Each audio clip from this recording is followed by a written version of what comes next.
Salut, je dis bonjour à tout le monde, à mes frères, à mes sœurs. Et une petite question, hein. Qu'est-ce que vous avez remarqué de physique ce matin au sein de l'église? On est nombreux et je ne suis plus le seul à mettre une écharpe.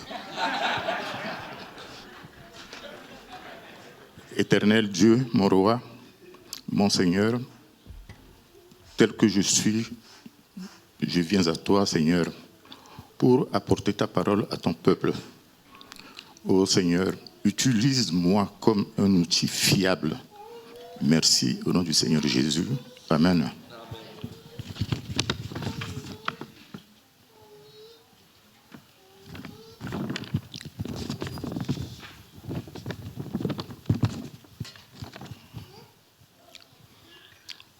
Frères et sœurs, nous vivons actuellement une époque où les problèmes économiques, politiques, moraux, sanitaires et écologiques se trouvent à une échelle où l'homme ne sait que faire. Nous sommes dans un siècle de déchirement, où les foyers éclatent, où les scandales se succèdent et où l'immoralité est à la une.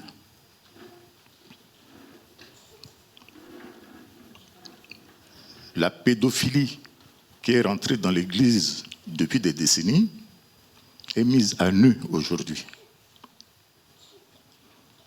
Les médias sont utilisés pour changer les mentalités, pour légaliser les déviations sexuelles comme le divorce, la recomposition des familles, l'homosexualité, l'homophobie, les insectes et la bestialité.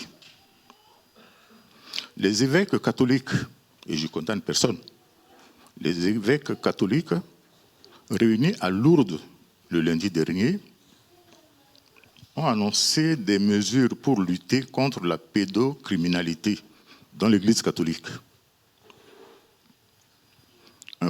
Ce bref aperçu du monde dans lequel nous vivons est source de tentations, aussi multiples que variées. Mais qu'est-ce que c'est que la tentation? La tentation se définit comme l'attrait vers quelque chose de défendu. C'est l'incitation au péché et en toute honnêteté, personne ne peut dire qu'elle n'est jamais tentée ou n'a jamais succombé à la tentation, moi en premier. Tenter, c'est aussi inciter quelqu'un au mal, au péché. Le diable tenta Ève au jardin d'Éden. Plaire à quelqu'un en parlant de quelque chose. Par exemple, en matière culinaire, je peux dire que ce plat de ndolé me tente. Ou bien, je suis tenté par les cuisses de grenouille. Ou bien, sur le plan culinaire, le fumbois. Et quelquefois, on parlera du poisson braisé et du chikwang. On ne va pas utiliser le verbe, on peut utiliser tenter pour ce que je viens de citer. Ou bien même, qui peut me contredire en disant que notre pasteur principal n'est jamais tenté par le courbouillon. L'expression « tenter le diable » signifie mettre ou se mettre dans une situation où l'on court un risque considérable. Mais que nous enseigne la Bible à propos de la tentation? La tentation nous assaille, d'une part, et l'extérieur, c'est-à-dire Satan, le tentateur, cherche constamment à nous pousser au mal. Le monde nous attire par tout ce que par tout ce qui peut nous éloigner de Dieu. Et je vais demander à Cléonie de nous mettre Jacques, les 2 versets, Jacques, chapitre 1, versets 13 et 14.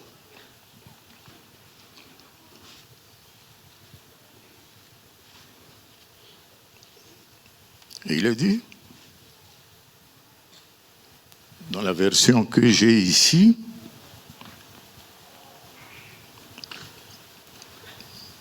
mais on n'a pas la même version, que personne, lorsqu'il est tenté, ne dise,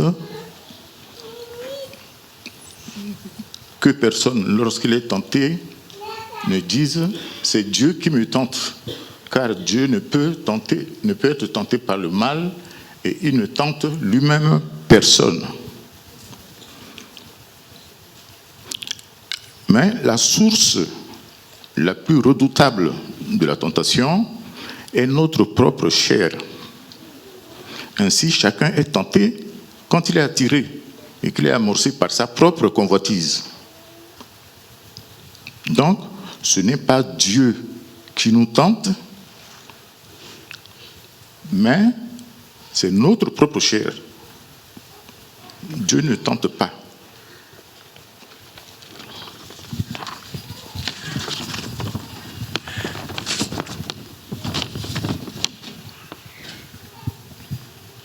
Que personne, lorsqu'il est tenté, ne dise, et c'est bien cela le verset de tout à l'heure, c'est Dieu qui me tente. Quand tu vas faire n'importe quoi, je m'excuse.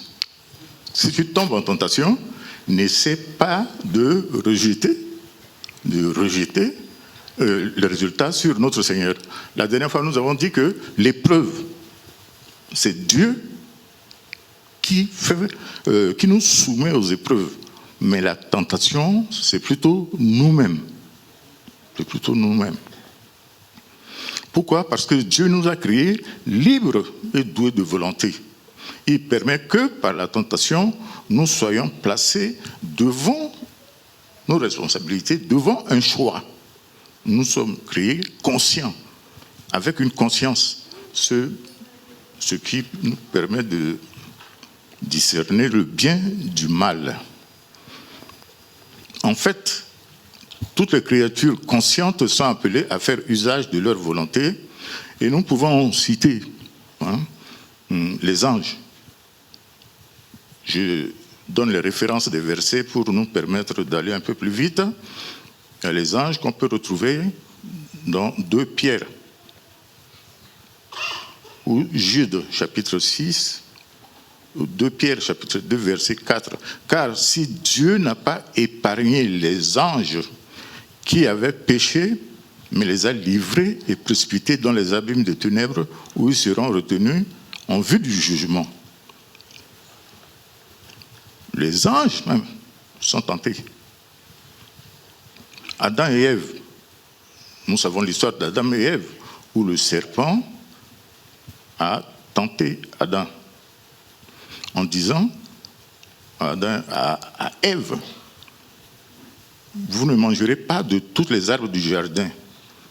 Christ lui-même, en tant que fils de Dieu, a été tenté, mais il n'est pas tombé dans la tentation.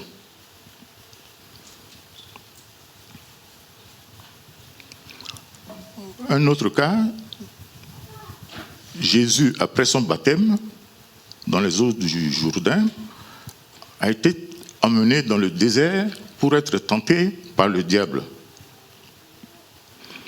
Il y a aussi Saphira et Ananias. Saphira et Ananias, et nous lisons cette histoire dans Actes des Apôtres, chapitre 5, versets 1 à 16. Et donc, nous voyons que tous les hommes, toutes les femmes de l'ancienne alliance à la nouvelle alliance subissent les tentations.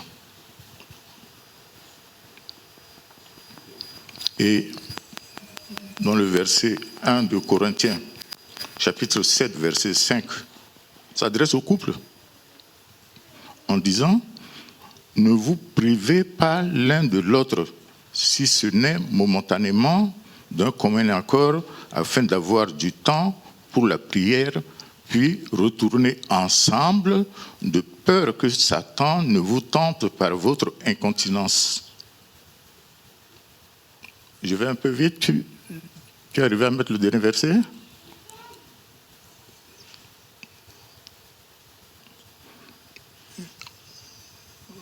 C'est bon? Non. Le 1 Corinthiens 7, 5. OK. Bon. Et nous voyons également que il y a l'histoire de Samson et Dalila. Samson est un juge.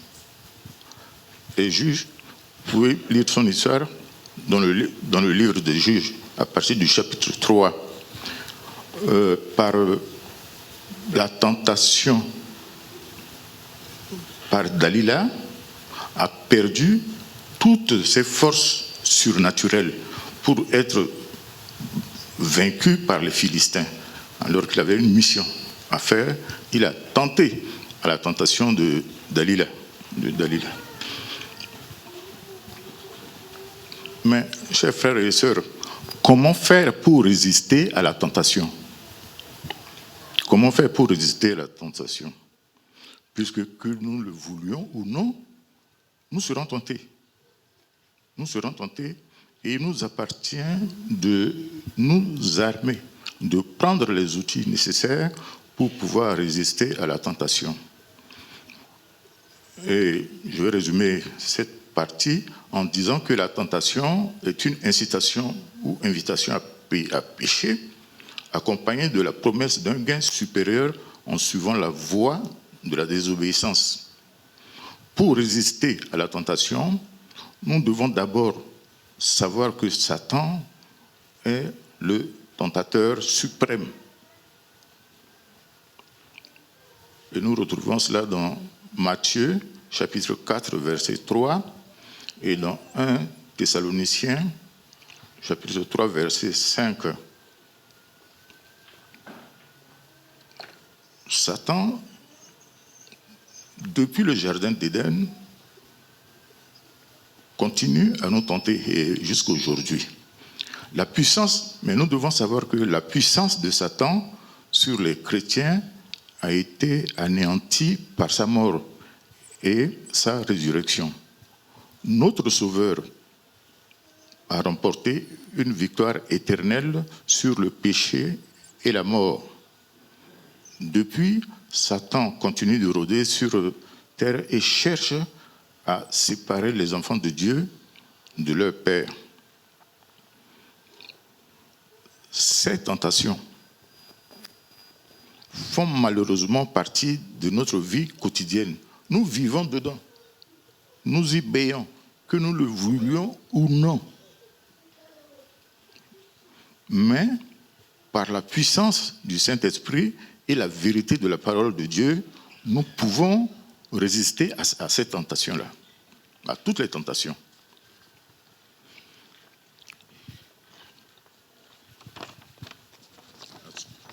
À ce propos,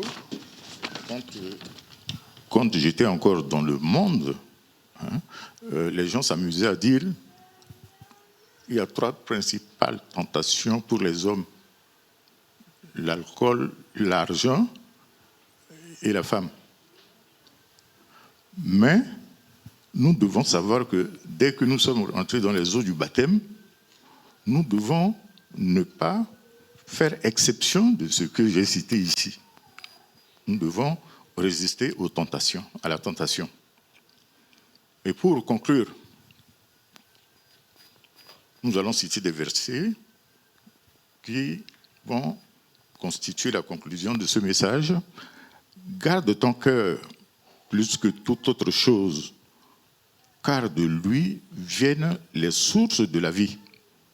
Donc, Proverbe 4, verset 23, ou bien, qui signifie